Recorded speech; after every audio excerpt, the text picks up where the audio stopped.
Xenophobia violence seems to be spreading among foreign nationals here. We are tired of being beaten every day. We're all Africa. Why must we be afraid to go to South Africa? Which South Africa has ever been beaten in Zambia? Which one? We want the ambassador to address us. We are tired. Enough! To make sure that peace is installed in Palestine and that the Israeli government is directed at withdrawing this command of getting people out of the northern part of Gaza. The world knows South Africa as the nation that defeated apartheid, the country of Nelson Mandela, the country that stood before the world and accused Israel of oppression, the country that says freedom, dignity, and justice belong to all humanity. But behind the speeches, behind the flags, behind the international applause, another reality exists. In the streets of Johannesburg, refugees run for their lives. Foreign-owned shops burn in the night. African migrants are hunted, beaten, and sometimes killed by angry mobs. Mothers hide their children indoors as crowds chant anti-foreigner slogans outside. And the disturbing question begins to emerge. How can a nation born from the pain of segregation become a place where outsiders live in fear? How can people who once begged the world not to ignore their suffering now ignore the suffering of others? This is not just a political contradiction. It is a human contradiction. Because South Africa is doing something the entire world often does. Speaking the language of humanity internationally, while struggling to practice it locally. Tonight, we investigate one of the deepest paradoxes of modern politics, a nation that defends Palestine on the global stage while facing accusations of xenophobia and violence at home. This is a story about fear, about poverty, about nationalism, about trauma, and about how quickly human beings can forget the lessons of their own suffering.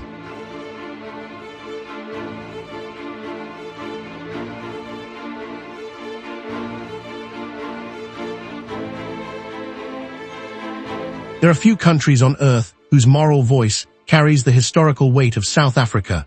Unlike many nations that speak about oppression from a distance, South Africa speaks from experience.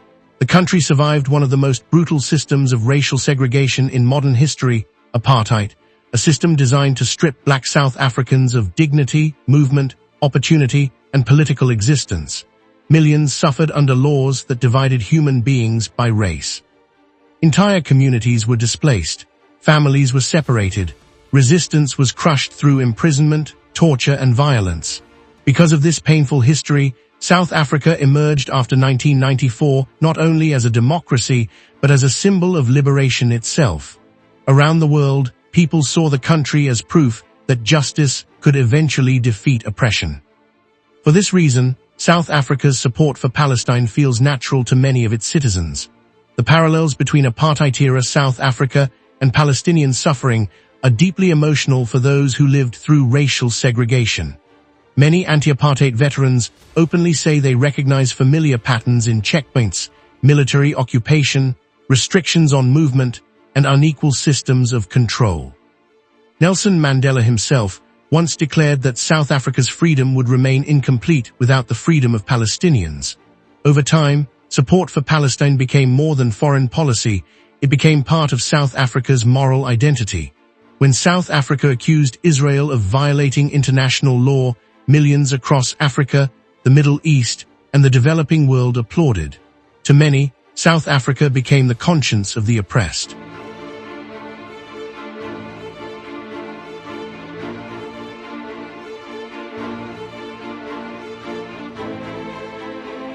But history becomes complicated when moral ideals collide with domestic reality. Because while South Africa speaks powerfully about justice on the world stage, another story has been unfolding inside its own borders, a darker and deeply uncomfortable story involving xenophobia, refugee violence, and growing hostility toward African migrants. Over the past 2 decades, waves of anti-foreigner attacks have repeatedly shaken the country. Shops owned by Somali, Ethiopian, Pakistani, Zimbabwean, and Nigerian migrants have been looted and burned. Refugees have been assaulted in public. Some have been murdered.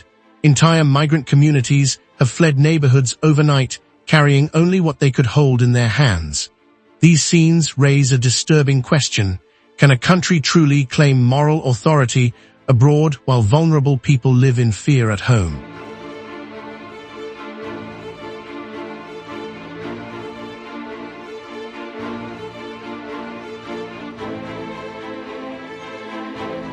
To understand why this contradiction exists, we must first examine the enormous pressures facing South African society itself. The end of apartheid brought political freedom, but economic freedom proved far more difficult to achieve. While a small black middle and upper class emerged after 1994, millions remained trapped in poverty. Unemployment stayed dangerously high, especially among young people. In many communities, hopelessness slowly replaced the optimism that followed liberation. The dream that democracy would immediately create prosperity for everyone began to collapse under the weight of inequality, corruption, and economic stagnation.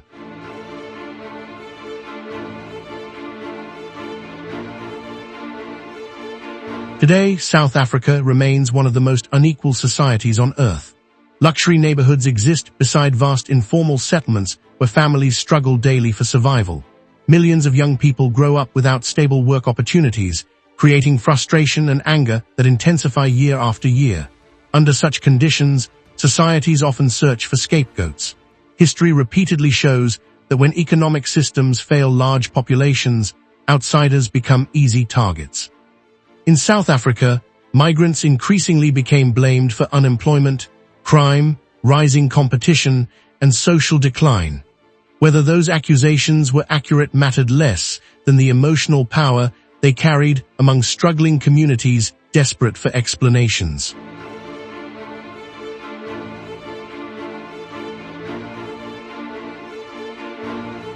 Foreigners are often accused of stealing jobs or dominating local businesses.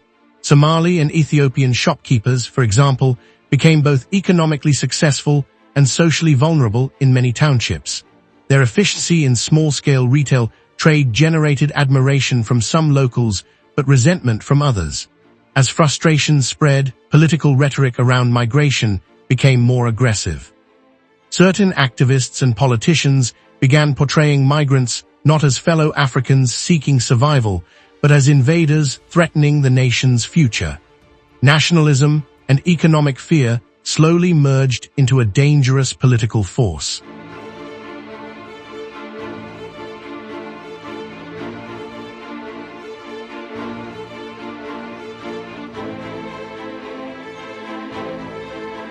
Yet economics alone cannot explain the intensity of the violence. South Africa also remains psychologically haunted by its past. Apartheid was not merely a political system, it was a system of daily humiliation and normalized violence. Generations grew up under fear, brutality, and division. Even after apartheid officially ended, the trauma remained embedded inside communities. Societies emerging from historical oppression often carry unresolved anger for decades.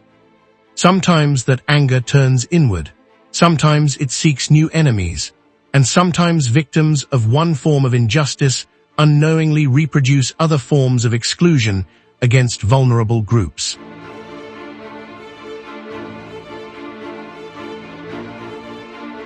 Social media has intensified this process dramatically.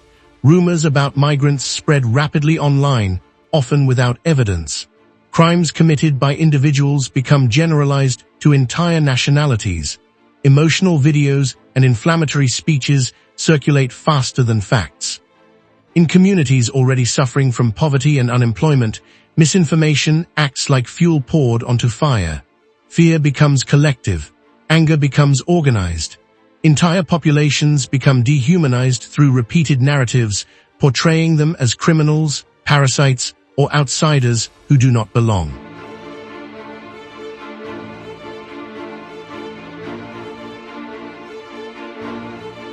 But perhaps the most important truth is this: the South African paradox is not uniquely South African.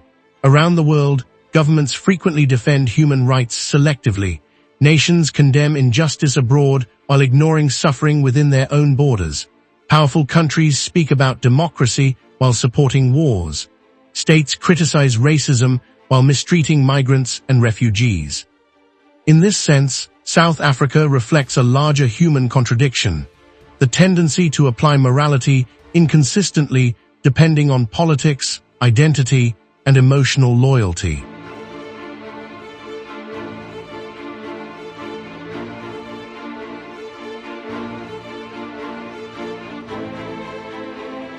That is why this story matters far beyond South Africa itself. Because at its core, this documentary is not only about Palestine, refugees, or xenophobia. It is about the fragile nature of human solidarity. It is about how quickly fear can overpower empathy. It is about how suffering does not automatically produce compassion. And it is about the dangerous gap that often exists between what societies say they believe and how they actually treat vulnerable human beings when no cameras are watching.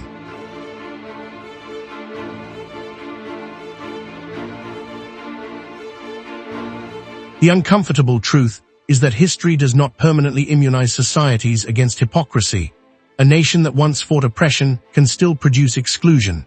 Victims can sometimes become participants in injustice. Liberation movements can lose sight of universal humanity when economic pressure, fear, and nationalism take control.